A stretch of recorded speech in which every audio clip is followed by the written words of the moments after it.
This is going to be information on how to complete the mathematical portion of the life support team. In front of you, you should have a couple sheets of paper, one being the informational sheet about each column, two being the table, and three being the graph.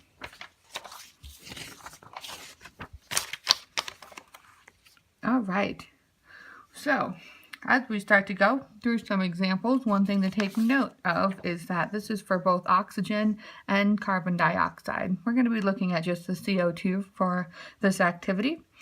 As we go through, keep that in mind. Here we go. Column A then is going to be the universal time. Starts at 1500, looks like it's going up in 20-minute intervals. I'm going to start down here because again we start getting into predictions and it doesn't really make sense to do a prediction if you don't have a previous number. So let's walk through and see where these are coming from. Column B then is the content. So this is going to be your real-time data.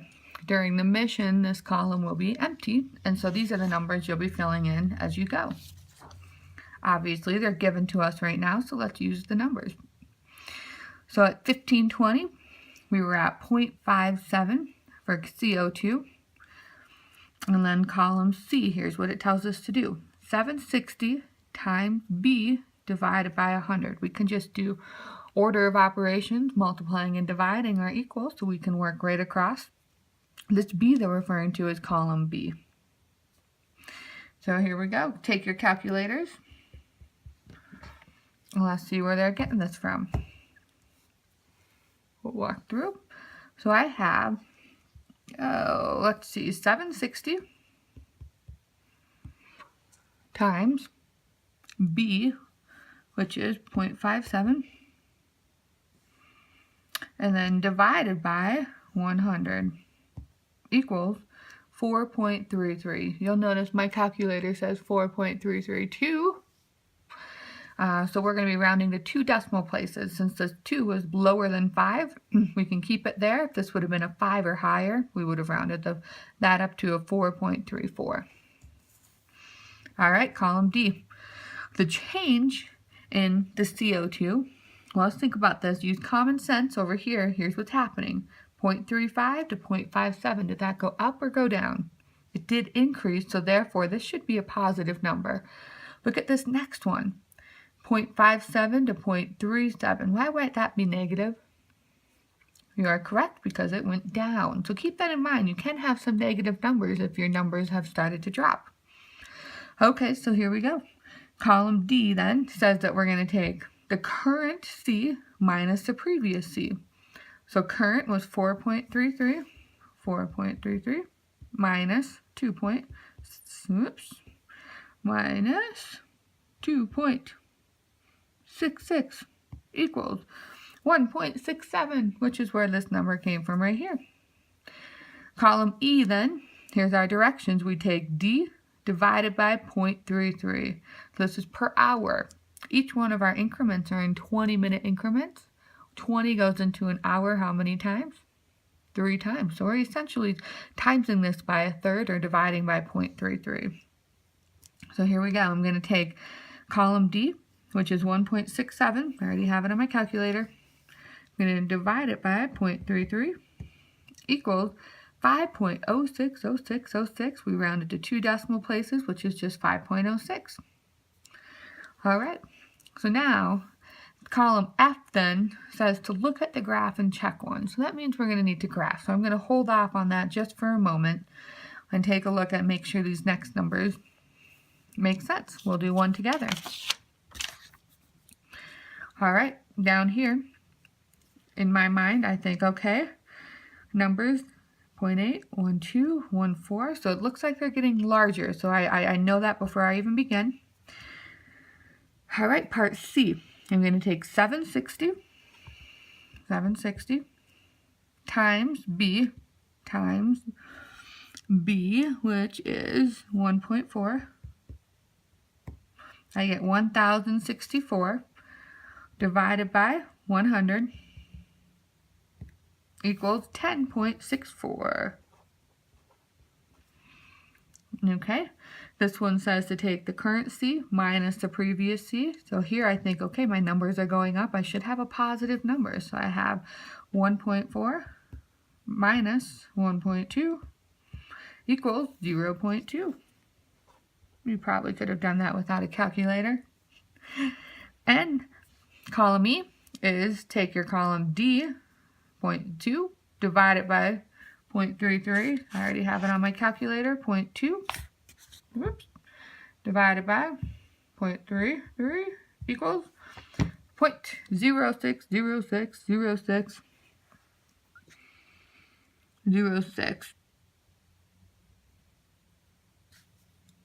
0.60 for our 2 decimal places. Whoops, I made a mistake right there. Look at the one behind it. The 6 is higher than a 5, so that should be 0.061.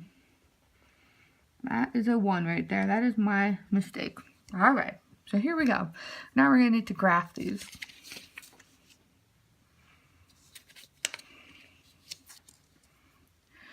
Two different things. We were working with oxygen, or were we working with carbon dioxide? We were doing the carbon dioxide. All right, so it says used from column C, carbon dioxide. Here we go. Column C at 1500 was 2.66. 1500, 2.66, higher than halfway. At 1520, 4.33. Follow that up. Lower than halfway, between 2.81. Whoops, dropped 2.81, somewhere down there. 6.08, basically right on the 6 line at 1600. 9.12. 9.12 up here. And 10.64, our last one that we just did. That's about halfway. Since this one is a graph over time, it is going to be a line graph. We can connect the points. All right, so now let's take a look. Let's take a look at this last one, direction of change. So from 1500 to 1520 says that it's moving towards critical. So let's take a look what that means. From our first one to our last one, or sorry, to our next one. Here's our critical line right here in red. Our critical level. So is this line going up or going down? It's going up. So that's why they said it's moving towards critical. Look at the next one. Going from here and down. So therefore, it's moving away from critical. Okay. Next one, from here to here, well, moving upwards, so it's going towards critical. At 1620, however, look at what they had to check. It's now in the critical range. Whew, that's not good. Let's look at ours. What was happening here? So now it's up here. We are still in the critical range right here. Let's do this last column then. Time to criticality. So this is trying to know how long do the astronauts have until they get to that level. The first one we're not able to do since it was a prediction. We didn't have the earlier. So this next one then, since it's moving towards it, well, we got to figure out how much time. So here's what they say. We take the critical value minus C. Okay, so we are doing this for carbon dioxide. So let's take our critical value, which is, I'm going to look back here. There it is. Critical value for CO2. Whoops, sorry, can't see that. Critical value for CO2 is 7.6. When you're doing oxygen, it's going to be 115. So I'm going to do 7.6. 7.6 minus C divided by E. That's for the CO2. All right, so let's see here. So we take the critical value, 7.6. I'll do this one together. 7.6 minus C, which is, what do we have here for this first one? Sorry, 4.33. Okay, equals, for order of operations, we do have to do the subtraction first. And then now I can divide it by E. 3.27 divided by E, which is 5.06 divided by 5.06. And I get 0.6462. Oh, so they rounded up to 0.65 as they should, since that was a 0.6. Now, one thing to keep in mind about this column is if it's moving away, we don't care about the number because the astronauts are in the clear for that moment. We're only going to care if it's going towards critical. So if it's moving towards, that's when you're going to have to figure this out. If it's already critical, then it doesn't matter. Time to criticality, they've already gotten there. So this one is for us, since they've already gotten it, it's also going to be not available. It's already there. We don't care about the time anymore because it's already happened. Oxygen is going to be done the same exact way, except the critical value right here, like I said, is going to be a different number, that 115.